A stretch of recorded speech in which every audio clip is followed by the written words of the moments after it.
this is an honor, a huge honor. We saw the film yesterday, and it's fantastic.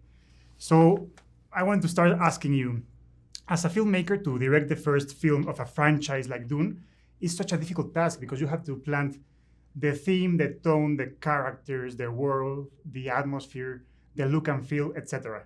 And you have done that in a masterful way in the first part. So what was your biggest challenge as a filmmaker in this second part? It's true that when I did the first part, as you said, it was like, in a way, part one, in a way, was more difficult because I had, as you said, to introduce all the ideas. Then for part two, I left, all the fun was there. So, but with that fun came a lot of technical challenge. The part one, I think there's like, you look at the movie, there's maybe one cinematic moment that required a lot of R&D, a lot of thinking. In part two, I think there's 6 or 7. It's a much more complex movie that we've done with not a lot more money. It's like the logistic of the movie and all the technically for my team and I, it was like by far the most challenging thing, technically, because I brought most of the movie has been shot in the desert with natural light. And it meant that, it was not easy. And considering how many technical variables you have, how do you manage delegating on such a massive project like this? Are there some process that you just delegate completely, or does everything have to go through you in order to approve for the project? As a film director, you cannot absolutely delegate. You have to always be at the center of decisions. It's a director thing. You need to control everything. Saying this, for part two, I had to be at several places at the same time. I never had done that before because of the time frame of the schedule and the budget. I was schizophrenic. I was and director and producer on this movie, and screenwriter. So I had to. The producers was taking over sometimes, and I was saying, I need to find a way to be at 2 places in the same time because I will not be. Why? Because I will give an example. The worm ride sequence. It's a sequence that requires a lot of time because the way I wanted it to do, it was technically very difficult because I wanted the level of realism, and for that realism, it required a lot of time. And I couldn't myself sit on a set. Each shot required sometimes a day, sometimes days to set technically with the rigs and everything. So for that matter, what we created, I created a worm unit. It will be like a little film crew that will be part of the bigger crew, but that film crew will set the shots. I will explain to them what to do. And then they will take the time to set the shots during a day. And at the end of the day, when all the technical aspect will be set, I will come and direct. For that, I needed an extension of myself. I needed someone that helped me. My wife, who is a director also, was on that set and helping me setting things. So I had like to be at 2 places at the same time. But my main unit was running at speed, and this unit was in slow motion, doing very complex shot, so I was like going back and forth between 2 sets. That's a thing that I had never done before.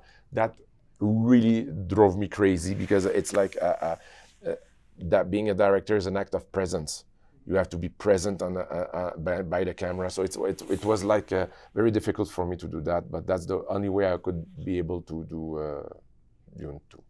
And this worm unit, was that something that you figured out while on production, or was something that came up on pre-production? On pre-production. Yeah, because when I came with the sequence, and I decided that in order to achieve my dream, I needed to make sure that to give them that maximize the amount of time. So I will direct it. I did direct this sequence this way. It was like the most challenging to do because it meant that sometimes my brain was split in half doing 2 things in the same time. Part of Paul Atreides' journey and arc as a character is to face his fears, to accept his destiny, and to be calm, focused, and strong in stressful situations. So, Mr. Villeneuve, how do you manage to keep yourself calm, focused, and strong in stressful situations, like, for example, directing a movie as big as Dune? And if you believe in destiny, do you think you were always destined to direct Dune? I will say that the focus, it's something that you have to develop an ability to be in the present time as a director. When you direct a movie like that, there's like the preparation is everything. The pre-production is massively important. But on the day, you have to focus, always be in the present, in order to give the best to the actors. So where I'm going is that I'm trying the bubble of a movie like Dune. Around the camera is the same as an indie movie. It's like the only thing that changes is the distance between the car and the camera. When you're in a movie, you just step, but a movie like that, it's a long set, but it's yeah. Since you started directing this massive project, has your directing style changed substantially, or is the whole thing basically like before?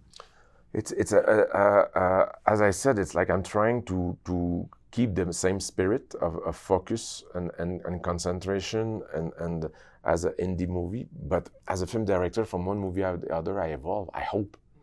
That's the whole. Otherwise, I should stop now. If and there was something about that I felt that in my previous movies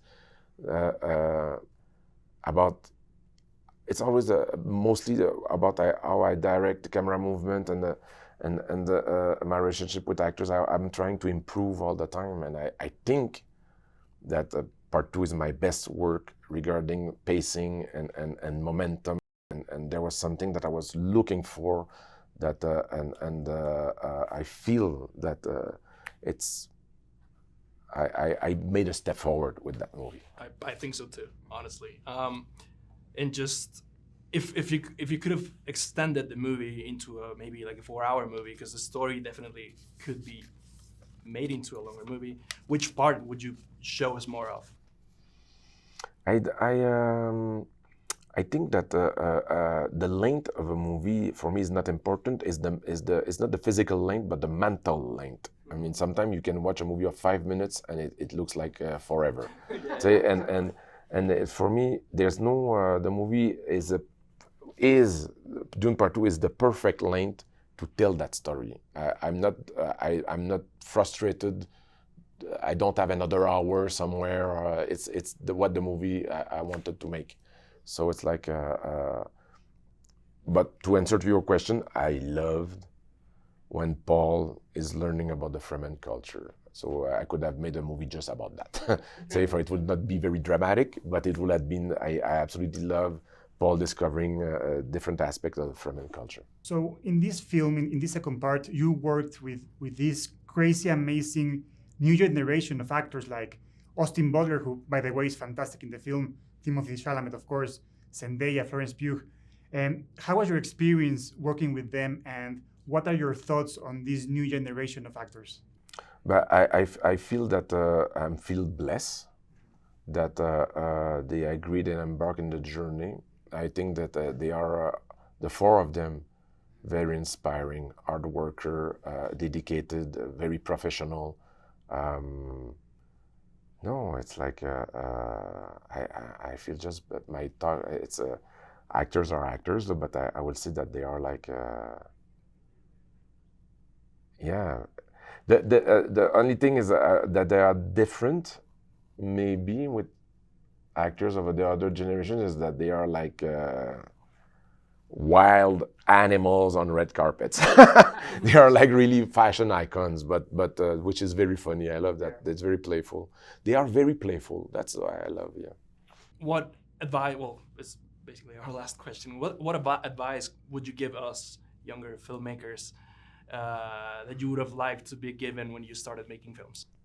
I will say things that you've heard before, probably, which is that it's always interesting to go to the past, to watch movies that have been made in the past, because I think that there was something there are more classical movies in the 40s and 50s, and then there's a wave of movies that were more experimental. There was something quite the filmmaker were taking a lot of beautiful risk and experimenting with the medium in the 60s and 70s that I think it's very mind-blowing, and it's always nice to see where you can push the limits. And I feel that for young filmmakers, always to develop your own identity by yourself before being confronted to the system. It's always good to find don't be afraid to find your own way of doing things. I think it's very important, yeah.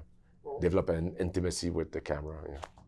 I want to end by saying that thank you for sharing your talent with us. Thank you for sharing your stories. You are my hero. You're sweet. And I think you're one of the best of all time. So it's an honor and a privilege to be here with you. You're very generous. Thank you. It was nice talking with you both. So much. Thank you so much. Muchas gracias.